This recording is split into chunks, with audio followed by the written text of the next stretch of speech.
a emenda que dá um percentual do orçamento a ser gasto na educação, não é? Ele iria todo para as universidades públicas. Não sobraria nada, nem para o ensino primário. Então, esta questão, que eu digo, as minhas grandes descobertas foram de bom senso e aritmética elementar. Não é assim uma grande teoria, mas é que assim não dá, assim não pode. Não é? E você então examina o que acontece no resto do mundo, onde é que você tem, não é, de verdade, o ensino de massa. E aí, não é a necessidade que a gente tenha apregoado desde aquele tempo, que agora, finalmente, nos últimos 8 anos, começou a ser levado a sério, é que você tem que diversificar os estabelecimentos de ensino superior. Quem diversifica no Brasil é o ensino privado. Não é? A solidez do modelo único de universidade é de tal forma dentro da universidade que a universidade é incapaz de pensar alternativas de ensino que não sejam a sua própria reprodução.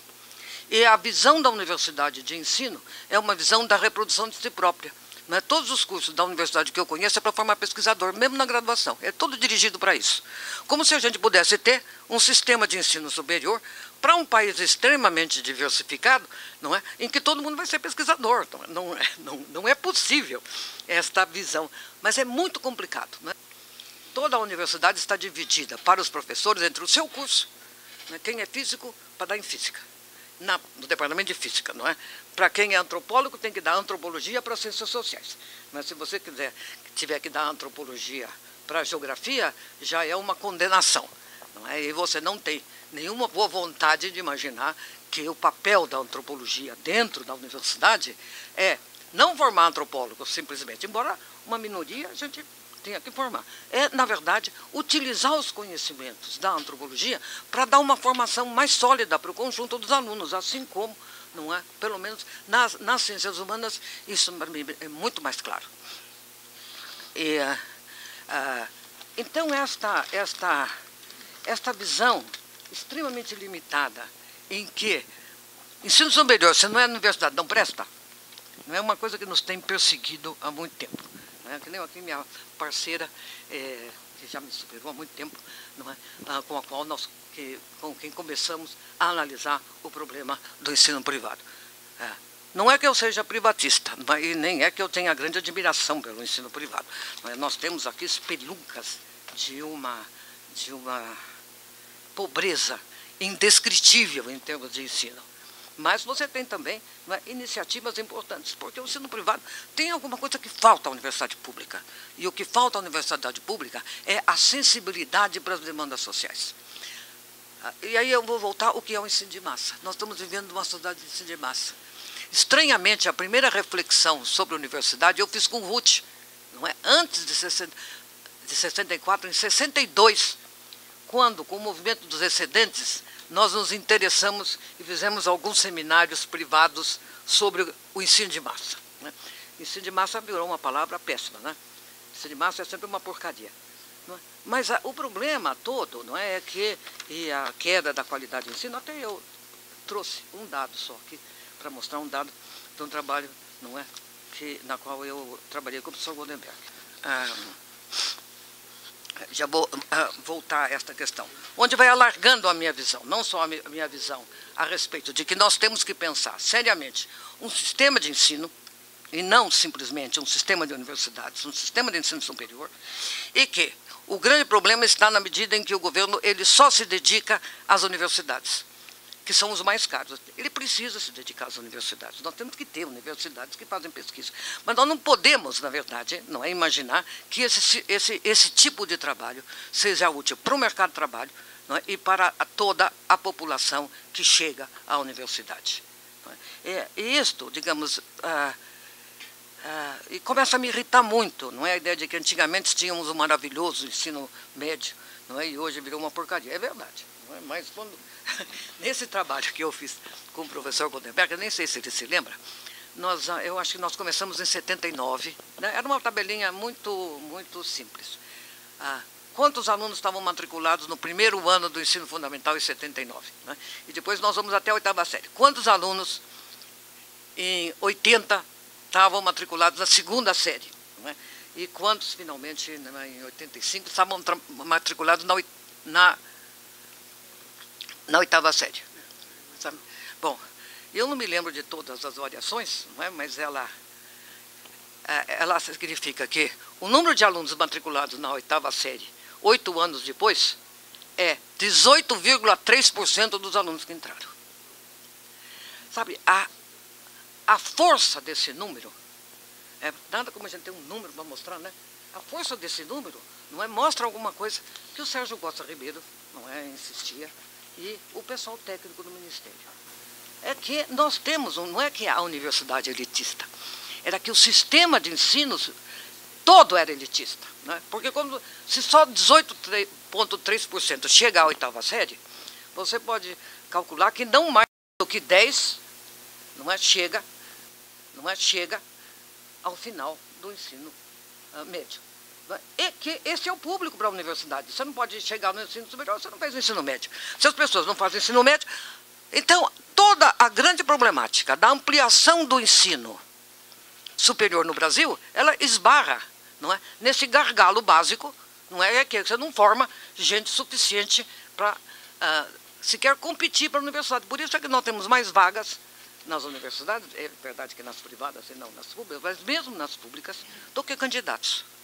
E por isso, por exemplo, que o grande programa da ProUni, que por um lado é um programa que eu achei inteligente, né, um dos poucos que eu achei inteligente nesse último governo, teve que diminuir todos os critérios, porque estabelecendo um mínimo de rendimento no Enem e um máximo de renda per capita para você dar a bolsa, não tinha alunos suficientes para preencher as bolsas.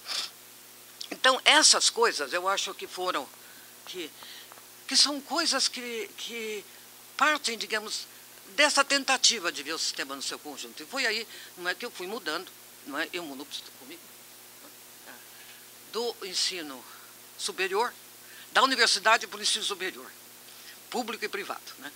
A Helena Sampaio fez um maravilhoso livro todo sobre o ensino privado, não é, que foi o segundo grande trabalho nosso.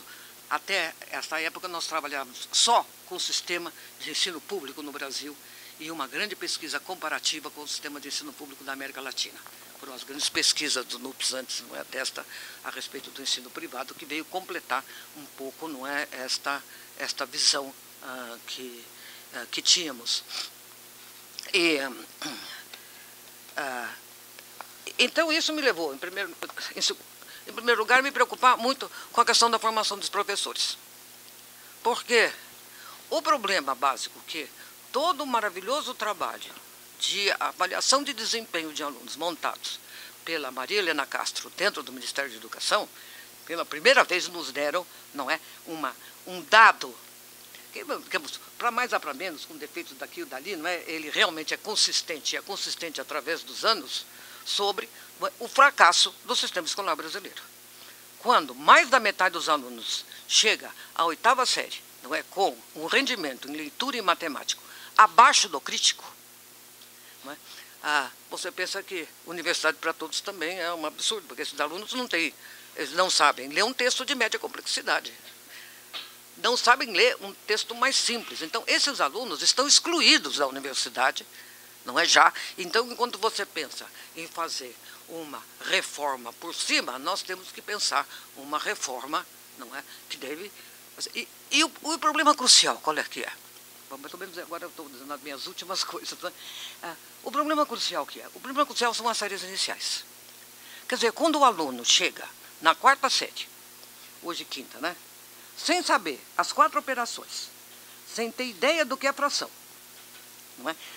Sem ser capaz de escrever mais do que um bilhetinho curto, esse aluno, não é, vai ter um rendimento extremo. Ele não vai conseguir acompanhar o resto do curso, porque ele precisa ler, não é? Ele precisa saber ler uma tabela, ele precisa saber alguma coisa de número. Saber, e para viver ele vai precisar saber de porcentagem, juros, essas coisas, né? Faz parte da vida. Agora, quando os alunos não conseguem aprender isso da primeira à quarta série, na minha opinião, a culpa é do professor. O professor não sabe ensinar. Porque antigamente, né, apesar de toda a reprovação, os professores ensinavam. Então, digamos, o caso básico é que há 30 anos que o Estado de São Paulo vem fazendo cursos, não é, de formação e serviço para melhorar o desempenho do professor. Mas é que os professores, sabe, se eles não aprenderam antes, é assim como, se você não aprendeu a dominar a leitura e a escrita, se você não automatizou a leitura, não é? Quando chega no estudo de formação de professor, o estudo de formação de professor não se preocupa com a deficiência que o aluno traz, se os alunos que estão que entram no curso de pedagogia são incapazes de fazer uma divisão por 2 algarismos, e uma multiplicação por 2 ainda não faz, mas por 3 já é impossível. Não é? Esse professor, obviamente, não tem condições, não é, de dar esse mínimo. Além de que esses professores não sabem onde é que fica a Alemanha. Não vou dizendo já, não é, que onde é que fica a Sérvia. Mas não são capazes de localizar a Alemanha no mapa, não sabem o que é o Oriente Médio. Quer dizer, o nível dos professores que chega é um nível baixíssimo, dos alunos que chegam ao ensino. E todo o programa de formação de docentes é um programa baseado no antigo curso de pedagogia, que não era para formar professor. O curso de pedagogia era para formar especialistas de educação. Era para pegar os professores da rede, né, que faziam escola normal, e preparar uma mão de obra para as atividades de governança do sistema de ensino do Estado de São Paulo. É para isso que era o curso de pedagogia. E até hoje eles se pensam dessa forma. Eles se pensam como alguém que vai preparar para você dirigir as atividades pedagógicas, refletir sobre as atividades educacionais, não é? Produzir estudos sobre a... Mas não é alguém que é preparado para dar aula para aluno real na sala de aula. Então, eu acho que nesse ponto não é, tem havido um retrocesso. A Lei de Diretrizes e Bases viu com muita clareza a maior parte desses problemas, não é? E criou a Escola Normal Superior, que no governo Lula, através da pressão do curso de pedagogia, foi praticamente destruído. Então, eu vejo que nós temos ainda problemas muito sérios para chegar a pensar num sistema de nível superior. E no sistema de nível superior, não é, eu, depois de 20 anos, tive o prazer de, nos últimos 5 anos, verificar que a ideia que o sistema tem que ser diversificado, não é uma ideia que começa a pegar. Mas agora, já acabei meu tempo. Não, você tem tempo. Então, bom, e eu verifiquei como esses ranços da nossa formação, não é, são persistentes, são uma coisa que fica no DNA, e a gente vai ter que fazer engenharia genética, não é, de mudar os genes do DNA. Não é? Então, a situação é a seguinte: o governo continua, digamos, a grande maioria do pessoal da universidade continua a pensar que eles são a solução. Sabe, você pergunta a qualquer pessoa da Universidade de São Paulo, não é, o que eles acham que todo mundo deve ser a Universidade de São Paulo.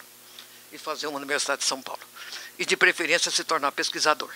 Não é? Você passa o tempo inteiro, não é, estimulando os alunos a obter bolsas de iniciação científica, de tudo isso.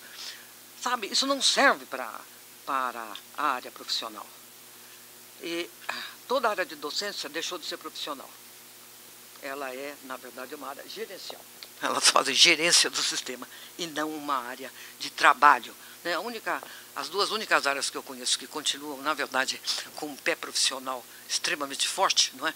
É a medicina e a agronomia, as ciências agrárias. Não é? Tirando isso, não é, nós todos estamos aqui, não é, formando professores. Isso, digamos aqui, boa parte de vocês aqui não é das ciências sociais. Né? Mas o que é que a gente faz nas ciências sociais desde o primeiro dia de aula? Né? Nós estamos pensando em reproduzir a nós mesmos. Nós julgamos os alunos e orientamos para eles saberem aquilo que nós sabemos, né? Trabalhar do jeito que nós trabalhamos e competir, não é, por um lugar, não no mercado de trabalho mais amplo, competir no mercado de trabalho de professor universitário.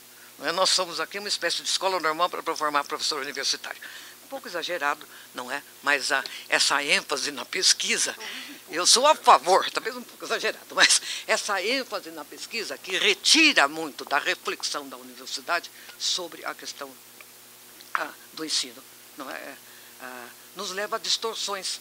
Porque o que acontece no ensino